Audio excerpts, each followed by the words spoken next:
எல்லாருக்குமே தெரியும் தமிழ்நாட்டில் பொங்கல் விமர்சையாக கொண்டாட ஊர்னா அது மதுரை, தஞ்சாவூர் சொல்லுவாங்க. பட் அதிலே வித்தியாசமாக கொண்டாட ஊர் எதுனா அது நம்ம ஊர் திருவண்ணாமலை தாங்க. பொங்கல்னால் பொங்கல் வைக்கிறது, தென் மாட்டுக்கு அலங்காரம் பண்ணுறது, தென் போட்டி நடத்துறதுன்னு இப்படி ஒரு ரெகுலர் டெம்ப்ளேட்டையும் தாண்டி இந்த ஊரில் 2 விஷயம் வித்தியாசமாக நடக்கும்.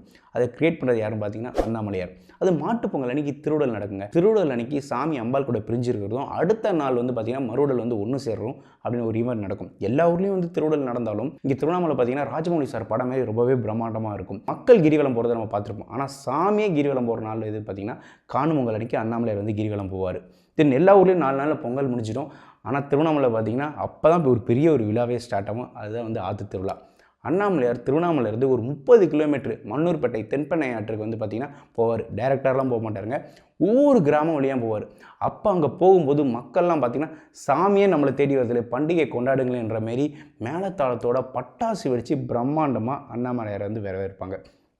மண்ணூர்பேட்டைக்கு போயிட்டு அங்கே பார்த்தீங்கன்னா சுற்றி ஒரு 40 கிராமத்துலேருந்து எல்லாருமே ஒன்று கூடி கொண்டாடுவாங்க.